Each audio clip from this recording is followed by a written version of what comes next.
En este nuevo video vamos a dar conceptos sobre las alteraciones de la memoria y se complementa a un video anterior sobre aprendizaje y memoria. Primeramente, antes de entrar a las alteraciones, vamos a mencionar algunas cosas que nos hemos referido en los contenidos del video anterior, como por ejemplo no hemos mencionado la cronomnesia, que es brindarle un tiempo a la memoria. Siempre que evocamos un recuerdo, automáticamente le tenemos que brindar y le brindamos un tiempo a ese recuerdo.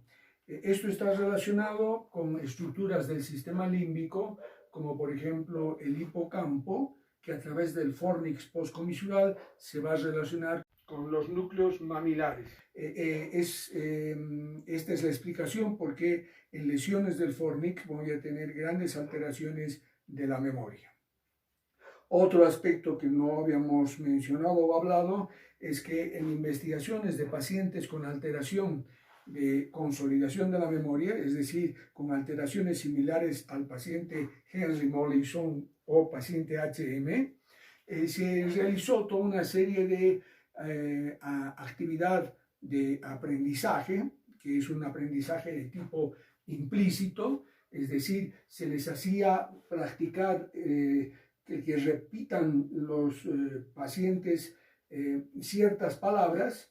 Ellos no se acordaban que días antes habían estado haciendo este tipo de prácticas, pero después de un tiempo se les procedió a colocarles las 3 primeras letras de esas palabras las cuales habían practicado. Y se ha visto con mucha sorpresa que de pronto, siempre haciendo estas investigaciones con personas que no tienen alteraciones, ellos sacan las palabras porque podían estas 3 primeras letras corresponder a otro tipo de palabras, pero ellos desarrollan y sacan las palabras que han estado ejercitando. A esto se llama una actividad de facilitación o un efecto de facilitación o priming, que también está dentro de las capacidades de memoria de tipo implícita. Para hacer una especie de resumen, vamos a decir que tenemos entonces una memoria implícita y una memoria explícita.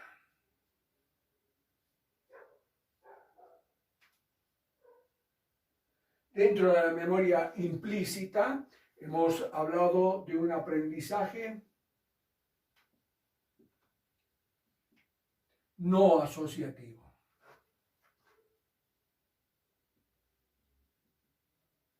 Que de este no asociativo teníamos la habituación y la sensibilización, y estos están relacionados con vías reflejas.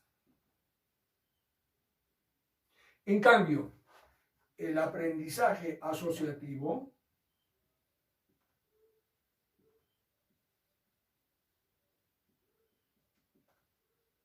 donde tenemos el condicionamiento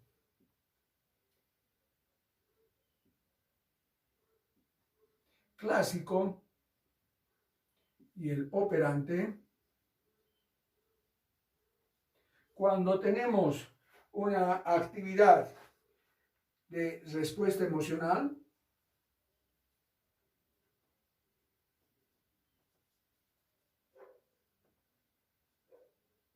van a estar relacionados con la amígdala, es decir, con el núcleo amigdalino, y cuando la respuesta está relacionada con la musculatura esquelética,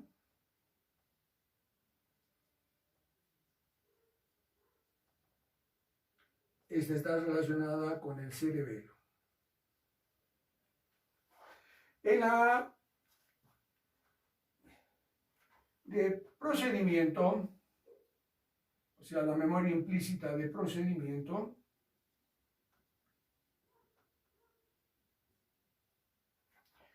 es decir, me refiero a las capacidades y hábitos.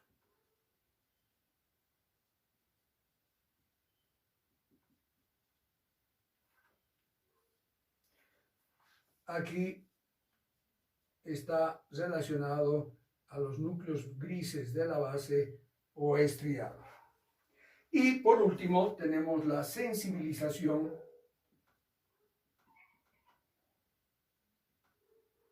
que no está referida a esta sensibilización de las vías reflejas, sino a una actividad de la neocorteza o corteza cerebral, pero nueva. Esto está relacionado a cambios que van a existir en esa corteza cerebral, especialmente a nivel de equilibrio de neurotransmisores, y que hace que ese cerebro deje de actuar como actuaba antes y tenga un nuevo funcionamiento con alteración de tipo de neurotransmisores que se da en personas que tienen un problema de alcoholismo o drogodependencia. En cambio, la explícita, que está relacionada con hechos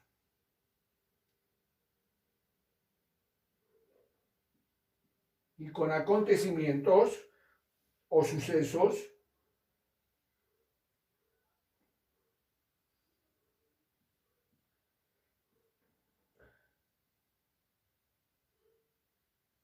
está relacionada con el lóbulo temporal cara interna.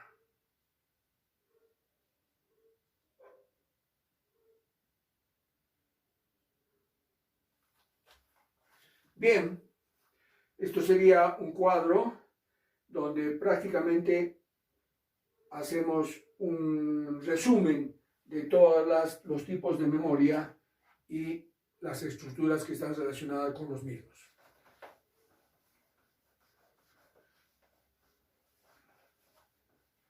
Vamos a borrar un poco la pizarra, aunque prácticamente no la vamos a usar mucho más, excepto algún dibujo. Y vamos a volver a repetir que para que funcione bien la memoria, lo primero que tenemos que hacer es fijar esa memoria, es decir, va a pasar de una memoria sensorial a una memoria a corto plazo, y después, si las consolidamos o formamos engramas, pasa a algún almacén donde está retenida esa memoria o almacenada, y luego un proceso de recuperar esa información o evocación de la memoria. Para que todo esto se pueda dar a cabo bien, en el sentido que yo tengo que tener un buen estado de conciencia para que pueda realmente proceder a retener información y poder almacenarla. Tiene que haber una actitud personal positiva, es decir, si yo no le pongo una especie de empeño como para poder aprender o consolidar memoria, pues esto no se va a realizar. Tiene que haber una tonalidad emocional adecuada. Eso es prácticamente una obviedad. Hay alteraciones emocionales que no permiten que estas capacidades de memoria fluyan en forma normal, y tiene que haber una organización del material adecuado. Es decir, yo tengo que tener bien organizado mi material para poder memorizarlo. Prácticamente en todo este proceso que acabamos de mencionar puede haber una serie de alteraciones. Antes de referirme a ellas, voy a hablar un poquito más sobre qué es engrama.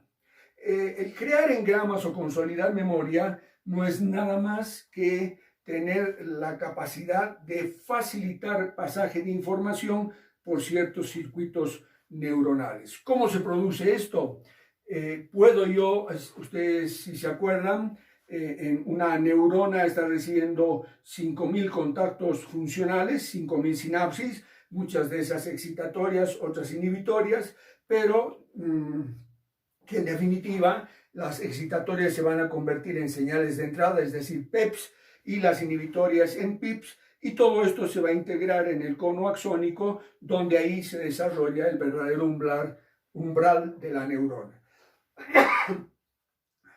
yo puedo, al funcionar, al tratar de almacenar la información, es decir, al crear engramas, se puede alterar este umbral, haciendo que se facilite la frecuencia de descargas de impulsos nerviosos. Es una forma de poder cambiar el funcionamiento de circuitos neuronales, facilitar el funcionar de liberación de neurotransmisores, y también puede haber una facilitación presinápticas en las estructuras funcionales de contactos neuronales, donde yo voy a tener mayor cantidad de neurotransmisor disponible para descargar con mayor frecuencia dicho neurotransmisor, y eso está muy relacionado con la llegada de impulsos nerviosos al final del axón o fibra nerviosa. Y también yo puedo tener una remodelación en la membrana postsináptica con mayor cantidad de receptores y facilitación de este funcionamiento sináptico. De aquí se va a poder, en definitiva, mejorar este tipo de capacidades. A lo que realmente se va a llegar es incluso a poder sintetizar nuevas proteínas. Es decir, toda esta actividad, por ejemplo, en el funcionamiento del glutamato, se ha visto que haciendo estimulaciones sobre hipocampos en animales de laboratorio, se ha podido hacer que se pueda darse todo este tipo de facilitaciones que hemos mencionado, y vamos a hacer una potenciación a largo plazo. También se puede hacer, de acuerdo a la frecuencia e intensidades de estos estímulos, deprimir esta actividad de circuitos neuronales. Pero de esta manera se hace esta consolidación. Ahora nos vamos a referir a las alteraciones de la memoria, que pueden ser tanto cuantitativas como cualitativas. En las cuantitativas, siempre pensamos que cuando hay alteraciones de la memoria es por pérdida o por disminución de la misma, y no es así. Puede haber alteraciones por exceso de memoria, es decir, hay personas que tienen, desde el punto de vista de capacidades, de mejor almacenaje y de retención. A mí me ha impactado mucho. He visto en una oportunidad un programa en televisión donde a un señor que era un pintor lo sacan a un balcón en Londres y lo dejan una cantidad de minutos observando el paisaje, que son toda una serie de edificios con luces prendidas, luces apagadas. Una vez que él ya ha captado, le sacan una foto a lo que ha estado observando este hombre, y él procede a dibujar. Y realmente no hay diferencias entre la fotografía que se ha sacado y el dibujo que ha hecho este hombre, incluso con el detalle de las ventanas que estaban encendidas y las ventanas que estaban apagadas, o sea, que no había luz, que esto es muy difícil de retener. Se tiene que tener una memoria fotográfica que este hombre con estas capacidades aumentadas lo podía realizar, haciendo notar que este hombre era un autista que tenía estas mejoras desde el punto de vista de poder captar información y retenerla. Están los genios de salón, ¿no? Hay gente que puede hacer toda una serie de operaciones matemáticas, retención de nombres, etcétera, etcétera. Y también eso sería una forma de retención selectiva de la información, pero también puede haber capacidades panorámicas, como por ejemplo se comenta mucho que en las personas que están por fallecer, existe todo un pasaje de información de los momentos más relevantes de nuestra vida, como si pasasen fotografías de los hechos que más se realzan de impacto emocional en nuestra vida, y que aparentemente nosotros lo manejamos, los retenemos, y que en estas situaciones límites vuelven a aparecer.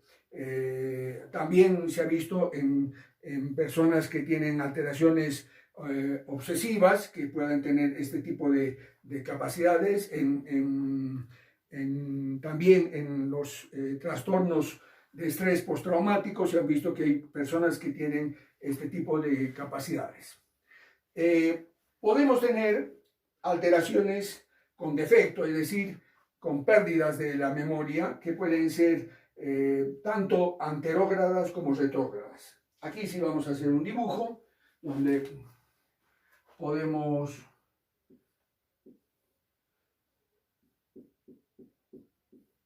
tener una computadora donde hacemos toda una serie de trabajos y lo queremos guardar, es decir, todo este trabajo que hemos elaborado lo queremos guardar y no podemos, por más que apretamos la tecla para poder guardar, no se puede retener dentro del disco duro. A ese tipo de amnesias donde no podemos guardar la información se van a definir como amnesias de tipo anterógrada. En cambio, las amnesias en las cuales yo no puedo recuperar, puede ser que en esta computadora yo he guardado una serie de informaciones que la quiero volver a abrir, es decir, yo tengo ahí el título de lo que he guardado, pero lo quiero abrir, lo puedo abrir y no lo puedo recuperar.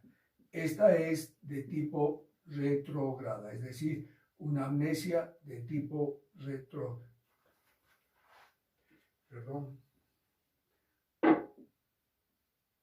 Entonces yo tengo amnesias de tipo anterógrada que no puedo consolidar, no puedo guardar, pero que yo me acuerdo de todo mi pasado. En cambio, la amnesia retrógrada es no puedo recuperar toda esa información que yo ya tenía almacenada.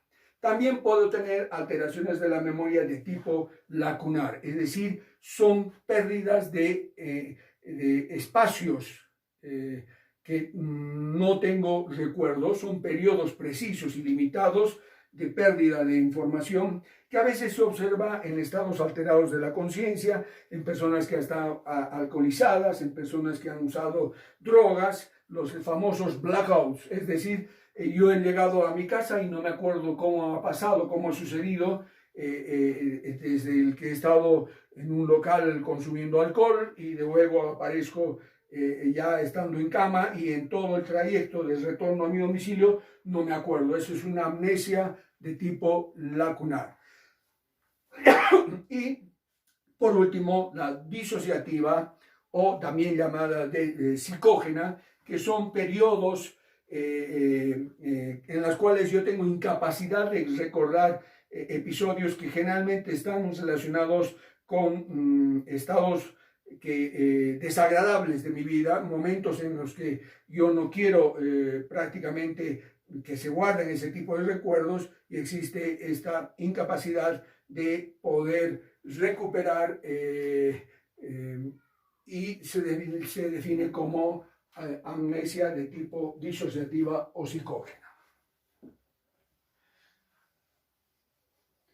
En cambio, en las amnesias de tipo cualitativas, vamos a mencionar la confabulación. La confabulación son rellenos que uno, a veces hay pacientes que tienen alteraciones de la memoria, no se acuerdan, pero los rellenan con inventos, se inventan cosas y que la persona no tiene conciencia de que el relato que está haciendo es completamente irreal, que él mismo ha rellenado la historia de momentos en los cuales él ha perdido la secuencia de la memoria. La otra es la pseudología fantástica. La pseudología fantástica son invenciones que se realizan, que se acaba haciéndose, a veces se ve mucho en los jóvenes que participan en grupos donde ellos, para ganarse la estima del grupo de los demás, inventan cosas y las cuentan y las vuelven a contar, tanto que prácticamente para ellos mismos se les hace como hechos de tipo reales. Esto se ve mucho en trastornos de la personalidad, los histriónicos, los narcisistas. Por último, vamos a hablar de la inclusión, es decir, va a haber